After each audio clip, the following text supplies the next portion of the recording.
Hello, I'm Martijn Thijsen and this is Does Logistics Matter? A podcast on trends and innovations in supply chain and logistics. Answering yes to the question today is Martijn Thijsen, Head of Digital Strategy and Transformation at Port of Rotterdam. In this episode, we talk about the digital role of ports in global trade, the importance of digital infrastructure, how supply chains are becoming networks of nodes, and how this digital transformation will change business models. Please enjoy my conversation with Martijn Thijsen. Martijn, welcome to the show. Thank you. Yeah, nice to have another Martijn. Yeah, it's a bit of a coincidence, but it's a generational thing. Yeah, it is. My first question to guests of the show is always: does logistics matter? It still does. Okay, that's the shortest that's the shortest answer to date. But there's more than enough coming, I guess, in the next 30 minutes to prove that the answer is a definite yes. It's too bad that this is a podcast and that our listeners cannot see what we see. Martijn and I are sitting at the central hub of the Port of Rotterdam in the head office with a beautiful view of the port, and the ships are rolling by, as they say.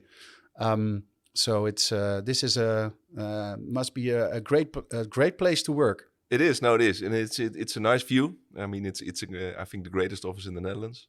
You're looking out of this beautiful big port in front of you, and if it's clear weather like now, you can always see the Maasvlakte, like 40 kilometers away. Yeah. So it's huge. And it's all hard physical infrastructure stuff that I as a kid dreamed about, and now I'm actually working here. But the funny thing is that I'm now working on the digital port, so that's the non-physical part. Yeah, so, and you're saying how many kilometers did you say? 40, 45. Yeah, if I'm see not mistaken. that also says something about the size. I mean, it's obviously it's the biggest port in Europe. Absolutely the most beautiful one, but I'm definitely biased. Yes, well, we all are, right? But well, the digital port is also, it's going to be very beautiful. Yeah. So can you tell us more about that? Yeah, sure. No, yeah. So I'm with Port of Rotterdam, and I'm responsible for basically, we call it ecosystem and platform play. But that involves our strategy on how do we create ourselves for the next decades to be a smart port and a connected port in a digital way, and what kind of ecosystem players or stakeholders do we involve? Because, like I said, right, trade has been around for hundreds and hundreds of years. Yeah, and you need physical infrastructure for that: quay walls and cranes and boats and cars and trains and what have you. But with digitalization in the last decades, we also see the need for digital infrastructure, because all these trades has a massive amount of data that is more and more needed to facilitate supply chains. And that's basically what we do, right? We facilitate trade. Next week we have the party because we exist 90 years. Yeah. Congratulations. Thanks. So it's going to be a big party. But and even before that time, there was a port here at the Rotte for hundreds of years. So you need physical infrastructure, but now we have all this data. And that is needed to run supply chains, to facilitate supply chains. So we figured we also need to build a digital port. We can discuss, I think, the next 20 minutes on what it is and how it should be working. So that's what we do, and but how do you do that? Yeah. Right? Because for a ship, you have a quay wall, and that evolved over time. But for digital, what is a digital port? Yeah. My area is really the supply chain part, so really the flow of goods, not so much the making smart the hard infrastructure, sensoring, digital twins. We are working on that as well, but that's a completely different area, I would say, that's coming together with the supply chain later. But for now, it's really what goods are going through the port, what data is there, how should we make sure that data is available to users of the port. And I can maybe... A good example is that a supply chain, like the word says it already, it's a chain. So it's a step sequence to each other. In the digital world, that's no longer the case. It's a network of nodes, we believe, right? Because from the moment a supply chain starts, there is already data available that is of interest to the final step in the supply chain. So they need to be able to talk to each other from the beginning. So it's not only sequential, but always there will be a connection from all players and data will be shared. So you're looking at a nodal network, and we need to make sure that Rotterdam is a node in that digital network, same as we are in the physical world, where we are one of the biggest ports. We have to be, if we want to keep that role, we need to be a important node in the global network. Yeah. Well, you should say, at one point you can say, yeah, you have the physical infrastructure, so you will be that node anyway. Mm-hmm. But the funny thing is, or the scary thing, or the great thing, it depends on how you look at it, is that this digital infrastructure is not per se connected to the physical infrastructure. So, for example, a trade containers from China to Germany, all that data can be handled in a location not in Rotterdam. Yeah. Right? You can put it in the Philippines, in Mexico, in the US, or in the Netherlands. Doesn't really matter. No. So and that's, I think, critical to understand that digital infrastructure can be separate from the assets, the physical assets. So I'm not necessarily saying that's a bad thing, but it's a crucial thing to understand. So for us, like I said, so we are not in the business of becoming the node or the global platform, because we will not be that. But we need to make sure that we are part of the global nodal system. Yeah, and you won't be that because there are many ports in the world, and yes. each port is developing, is becoming their own node in their own way. In their own way, in their own way. There's also it's a completely different ballgame, right? So if you're talking digital infrastructure, are we becoming a tech player? Some say maybe we are, but then do we have the capabilities of the big tech players? And we all know the examples of the Googles and the Apples, and not saying that they are coming in. Well, Amazon is moving into shipping with a shipping license, right? They are coming from digital infrastructure to the asset world. Yeah, to physical, definitely. To physical. Yeah. So, and we are, as a Port of Rotterdam authority, we are never be able to compete with those kind of parties, right? And we don't want to. No, that's clear. But we need to make sure that we facilitate them as good as we do facilitate physical parties. So that's one area where we need to do that. The other area is, I think, with all the recent developments in Russia, Ukraine has showed us geopolitics is back in the coming decades as an important factor. So that also prevents, I think, from one global platform or system to arise. It will always be geopolitical, will be a big factor. Yeah. For example, a US, the US trade system will not go on a Chinese platform. No. For the same reason. We, not as Europe, even a European platform, probably. No, they want own it themselves. Yeah. They want their own. Yeah. So for various reasons, being it geopolitical, being it tech capability, being it money-wise, being it cultural, whatever, there will be different type of nodes. Yeah. That's a lot of connections that need to be made. Yeah. Yeah, and like I said, so that's the fun thing, that's the challenge, that's the scary part. It depends on how you look at it, but it all starts for us with we see it in a 4-layer model. It all starts with standards. Yeah. What are we talking about? And then I will elaborate a little bit on that later. And then the second part is making sure that once you have a data standard, that you're able to share that data.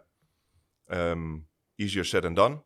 Then the third part is interoperability, we call it. So how do we make sure that we are able to talk to the tech players, that we are able to talk to the Chinese partners, that we are able to talk? Because once that's done, sort of, and the data is available and interoperable, then the services, same as in the real world outside here, can run their business on top. And they run the supply chains. We don't as Port Authority, right? We provide infrastructure upon which terminals or ocean liners run their business. Same for digital infrastructure. We need to make sure that we have different digital infrastructure in place that's connected to the world, and then service providers can run their business on top. And I think in that way, we will remain a node in the trade network. So the services, that's the fourth layer. That's the fourth layer, yeah. And that's the market layer. And we are Port Authority, so we are not in the business of running a supply chain. Simply the same as that you don't own the ships. No, I mean, and we can't, right? No. We can't operate the ship. No. So, and we don't want to operate SaaS solutions for that matter. However, we're jumping a bit from A to Z, but we sometimes we can build services on sort of as an incubator to validate a market need. And the moment there is a market need, we have to spin them out and put them at arm's length. So we have some examples of that. So we are an entrepreneurial port, but we need to figure out where we start and where we stop. So let's jump to A then. Let's jump to A, the standards. Yeah. The standards. Yeah, now that's the most important part. It all starts with standards, right? We need to. That's a global logistics issue, right? Standards. I mean, that's not port specific. I mean, in road transportation, in any form of logistics. Yeah. Standards in anything, right? Yeah. I'm still amazed. I'm traveling quite a lot. That if I travel around the world, I still need different plugs for electricity. Yeah. Stupid. Yeah. But same is in logistics. Well, we all have our own standards. What is actually what? And the challenge is, I think, same with electricity, that we don't need to invent a new plug global, but we need to decide which one do we use. Yeah. Do we drive on the left or do we drive on the right? For example, the right, obviously, but well, this is why it's not working, right? Because everybody sticks to their own standards. Yeah. And that's a fact of life. So it's actually a good thing that you bring it up, because even for geopolitical reasons, there will be different standards, right? But so then you come to the second or third layer. But let's stick with the first one. So, for example, in nautical operations, the ships coming into Rotterdam, there's definitions involved, standards involved. Pilot on board. So the guy. What does that mean for the listeners that are not as nautical as? No, so these big ships come into Rotterdam and they lead a local guide, if you wish, who knows the area, who knows everything. So they come on board outside on sea. And they help navigate the ship into the port. Yeah, it's called a pilot. But for example, the moment the pilot on board, which is a pretty important step in the port visit, because at that point in time the pilot takes control, let's say, of the vessel. Yeah, is pilot on board? Is that the moment he steps on the ladder on the side of the ship, or is that the moment he's on the bridge next to the captain? Yeah, can be half an hour difference. Yeah, right. So if we are not clear here, then how and different ships have different definitions, or different pilots have different definitions. You get it's a start of a domino system. Yeah. So we need to standardize that. But if we standardize it here in a different way than they do in Singapore or in Los Angeles or whatever, or we do it in container business different than in bulk business, in bulk ships, it still doesn't work. Yeah. Right. So you need to define standards. What are we talking about? The positioning of a ship, the ready load ready of a train. There's so many steps in logistics that have definitions. So we need to agree on the definitions, and luckily there's the standardizing bodies like the IMO, like the ISO, like DCSA. So we don't do that ourselves, but we need to bring the community together, decide, okay, what standards are we going to use? Because for data, it's pretty important that you know what you're talking about to be able to share it, right? Yeah. Because and data sharing is then the second layer. Is it via email, can be, or is it via API, or do we make it federated, or are we going to use technologies like blockchain? All doesn't matter, but we need to be able to share those data points. But we first need to have the standards, right? Because otherwise I'm sharing something different than you are. Yeah. So that's the second layer, the data sharing part. And that's quite often something a company need to work on themselves. Right, so we have done that for the Port of Rotterdam, our own harbor master. What standards do we use? Are they complying with global standards? Then how do we share them? You can use port community systems. In Rotterdam, we have Portbase. Yeah, they are then the local data sharing infrastructure. So they provide the data from one party to another in Rotterdam, or from one party to customs, for example. So that's the way we share the data. So that's a way you share the data within the port. Within the port, yes. So that's the second layer. Yeah. But in Rotterdam, port community system, Portbase was first version built in the 80s. Can you imagine? No. Right. So the 80s, digitalization is nothing new. It's decades, but still we're not there yet. So this process of standardization and data sharing is never done. But all the ports in the world need to do this. Like I said, in the nodal system, they all need to work on this, because otherwise they cannot share data within themselves, let alone then the interoperability layer that I said, right? Yeah. So But how are we? I can imagine it's going much faster. It's going much faster now. Yeah, of course, and technology is helping massively. The availability of data is scary if you see how much data is available, and that's if you look in the nice strategy parts, that's a hockey stick curve on data availability, and you need to be able to process it, and that's where then the tech parties come in with their capabilities. To make it interoperable. So how are we going to make sure Singapore is going to be able to talk to Rotterdam, is going to be able to Long Beach, is going to be able to, well, doesn't matter which example I'm mentioning. And is that connecting what you call port base and what Singapore calls their port base? Yep. Is that connecting port bases, or is it more complex than that? It's more complex than that, right? Because if you go peer-to-peer, and that's also pretty limiting, because then you need to make custom-built peer-to-peer relations. Yeah. And within a few ports, well, you can apply 80-20. Yeah, you will get there. But like I just said, tech is enabling all this. So there's ways to do this federated, do this blockchain-wise, whatever suits the purpose best. It needs to be tech agnostic in our way. But this is it's not so much from, hey, here's my plug, plug it into you and we're done. Yeah. Simply because the reason, like I said, in this nodal network, it's not sequential, right? You were connected all the time with anybody. And anybody is also a new field for us. Because traditionally, it's the ship owner, it's the agent, and it's the truck driver that use the port. Yeah. Very simplified. Now, all of a sudden, with this data points, there's trade financiers involved. How do we trade? Well, how do we finance the trade? Yeah. What risk profiles are involved? Insurance parties.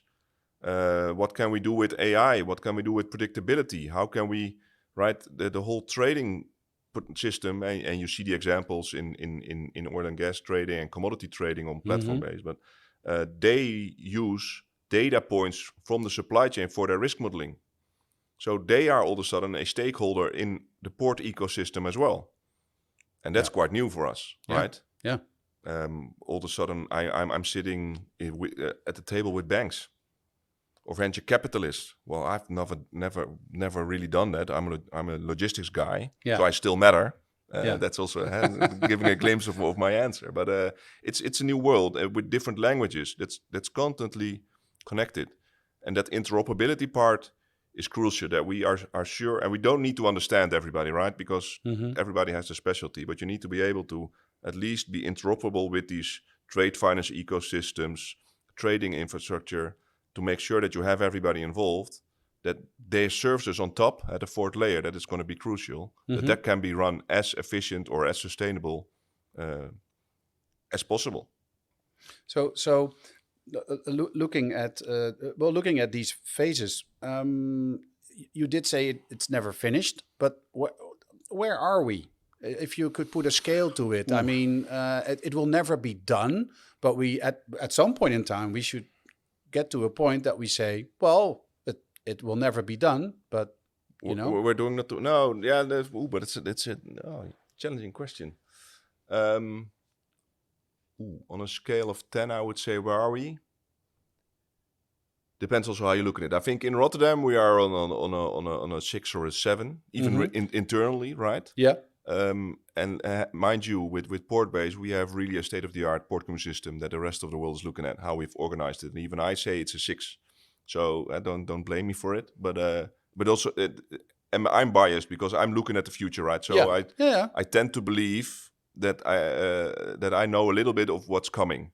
Yeah. Or at least I sort of visualize that. And then I say 6 out of 10 because there's much more possible. If you compare it to other ports in the world, maybe we are at a 9 out of 10 because it's a little bit of the skill we use. Yep.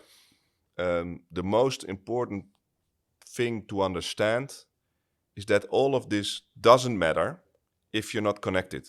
Yeah. You can be as good as you are with your own ecosystem or your own data. If nobody is using it or somebody is already at a 9 out of 10 and planning around you and is able to use standards to share data and to be interoperable faster than you are, then you lose out.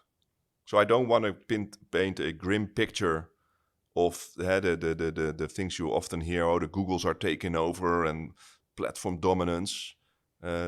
Simply because B2B and supply chain is so complex that I don't believe there will be one platform. But you need to be wary of parties that are able to do it in your area better and faster than you, that you don't lose out, that you are connected. Yeah. And I now, while I'm mentioning this, I also need to stress that the way we tackle that is that we want to work with the ecosystem. We co-create. Yeah. Right? Because we are a port authority. Yes, we are a big port, small port authority.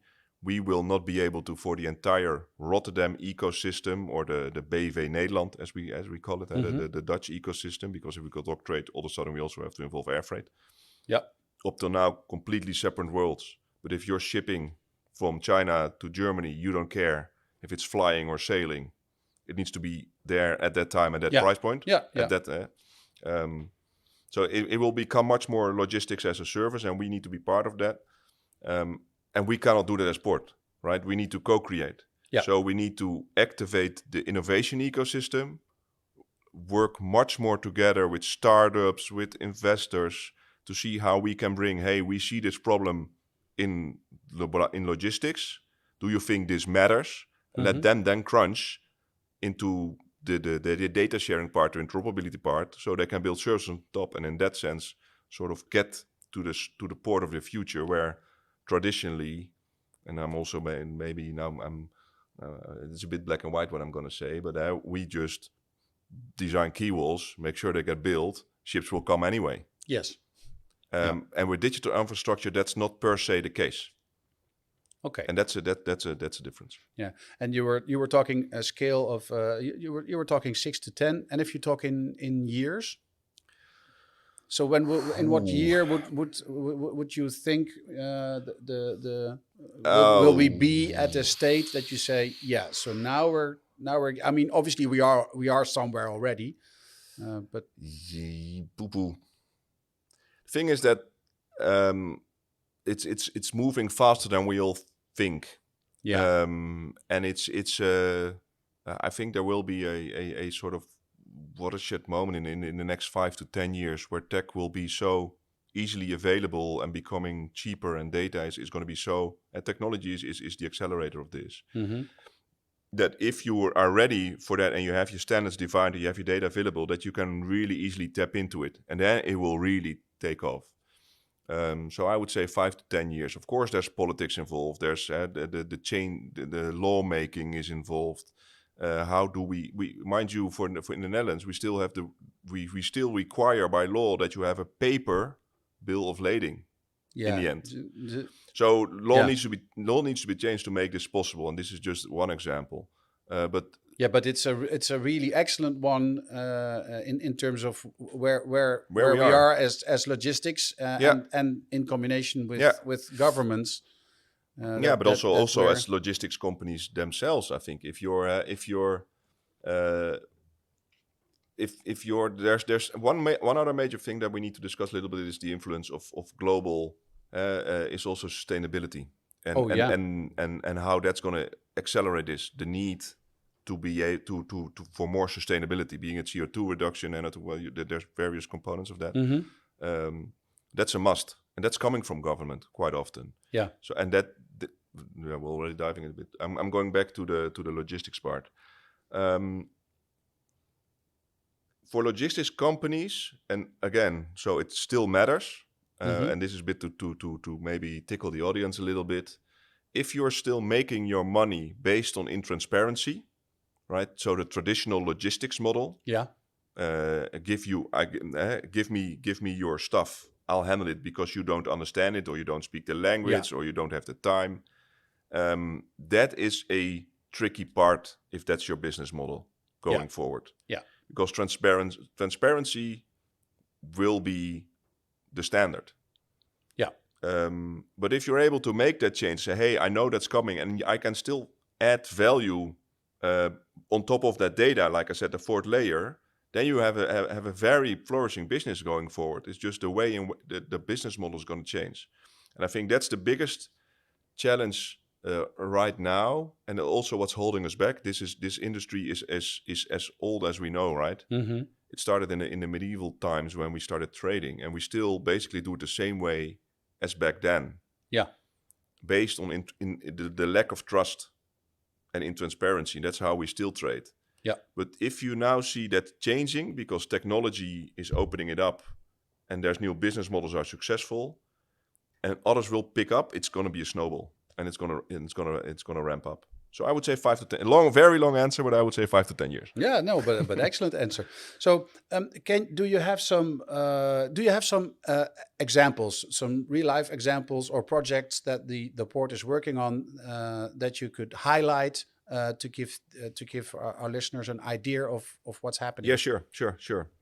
So one of the examples is the bread and butter of the port is still ships coming in and out, big ocean going vessels. There, the same logic applies, right? So in the end, the way we envision it is that a ship coming into Rotterdam is like a Formula One car coming into the pits. Oh, that's how it should be, because these ships are the big assets. They cost a massive amount of money, so they need to sail. They don't need to be idle waiting in front of the port. And we all know the congestion issues and the months waiting times in other areas of the world. And even here, there's sometimes there's waiting times. Then they're in the port. It needs to handle. Everybody needs to be at the right time at the right place. Same as in the Formula One pickup, so that the ship can sail again. So how are we going to get that done? It starts again with the 4 layers. So, like I said, the pilot example is related to this. We need to define all the steps in the ship vessel. Mm-hmm. What are the standards, the data, then the data sets.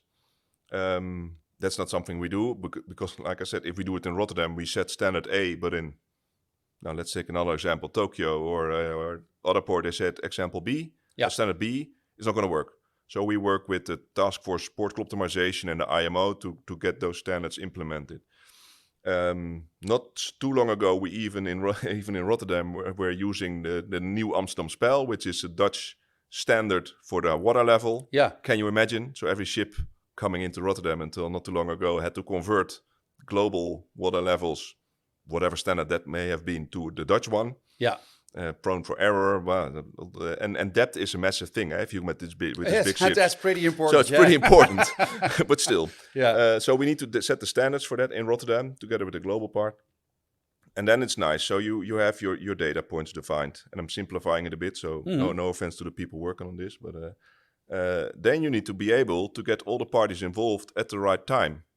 So we said, hey, we need to build a platform that is able to distribute this data to the parties involved.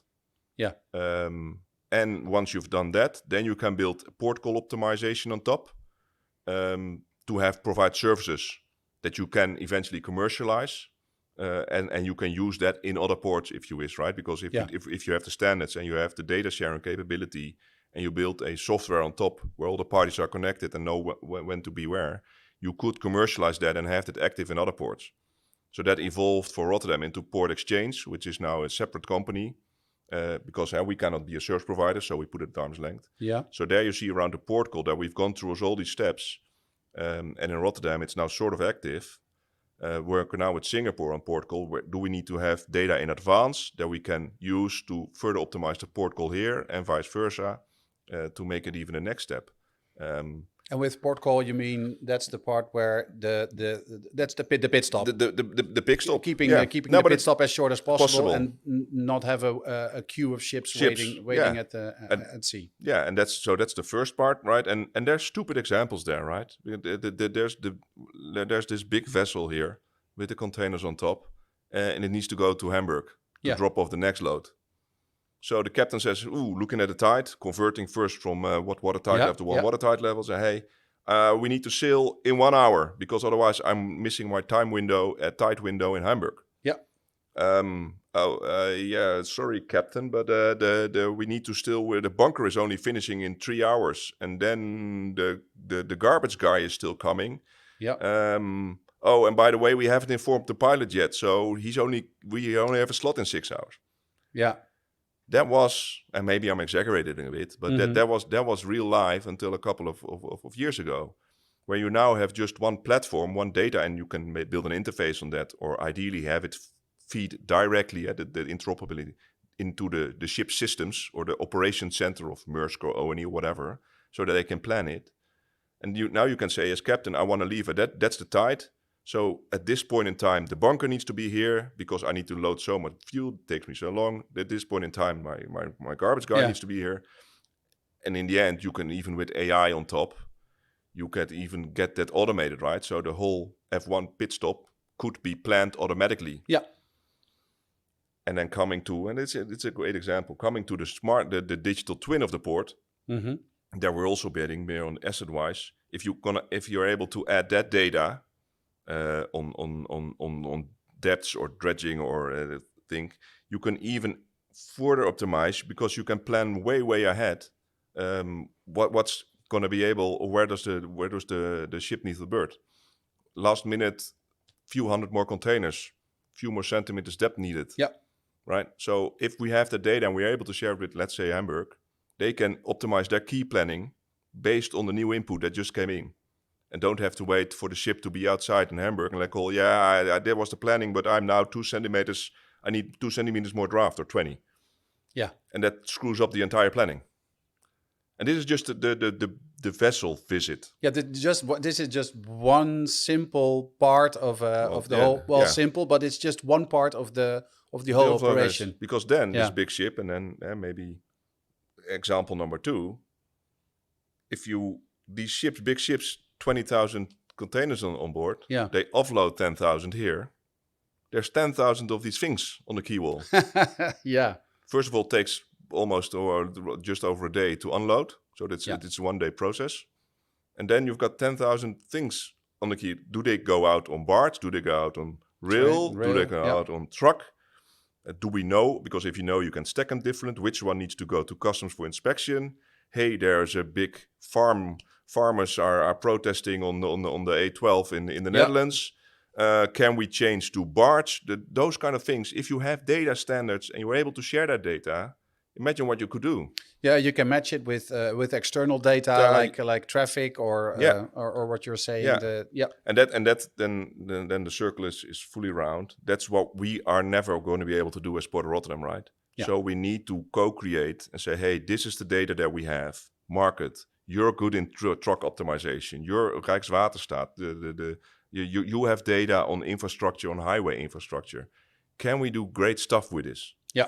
And then invite startups, scale-ups to build solutions and go. Yeah. And in that sense, I think we're then you are becoming a digital port. So that's to me, and then the third, but maybe that's for another topic, is the administrative process behind it and the financial process. What documents are involved? How can we pre-fill forms? Yeah. COVID showed us that in a great way, right? Where containers were already on the quay wall here in Rotterdam, but the papers were still in a factory in China. Yeah. Simply because the courier guy wasn't allowed into the factory to pick up the papers.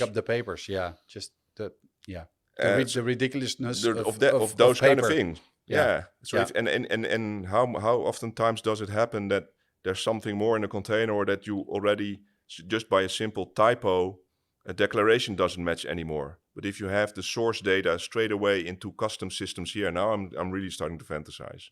Imagine what you could do. Yeah. Right? Use blockchain to make sure it's validated data, so you don't have to look at a stamp to see whether it's real or fake. Yeah. So a stamp is telling us whether it's something's real or fake. Yeah. It still is. Right? So there's so many things that we still have to work on. Coming back, so does logistics still matter? Yes. Does it matter in the future? If we fix all this, yes. If we stick to what we've used to do, no, because then it will be taken over. But there will always be goods from A to B, right? Martijn, thank you very much for taking us through the whole process of how you guys are digitizing the port. I mean, we definitely could talk about this for hours, and I could sit here for hours and just look at this view. But let's not. and maybe meet again in the future, because there's more than enough to talk about. Yeah, no, Martijn. Thank you very much for taking the time. And I think I like to talk about these things. Indeed, we could sit here for hours. I would say let's do that, but let's do that in different bite-sized pieces. Also, I'm happy to take feedback on this podcast and then bring that into next sessions from the listeners so that we can maybe sort of make it interactive. But no, happy to share. And there's lots more to come. So till next time. Thank you. Thank you. Thank you for listening to Does Logistics Matter? For more on trends and innovations in supply chain and logistics, visit our blog on logisticsmatter.com. If you want to be a guest on this podcast, please send an email to podcast@logisticsmatter.com or connect to me via LinkedIn and send me a message. This podcast was produced by Dimitri Vleugel. The music is based on a sample by Rotterdam and produced by Michael Spengler. This episode was supported by Port of Rotterdam. Port of Rotterdam manages, operates and supports the continuous development of the largest port in Europe. For more information, visit portofrotterdam.com.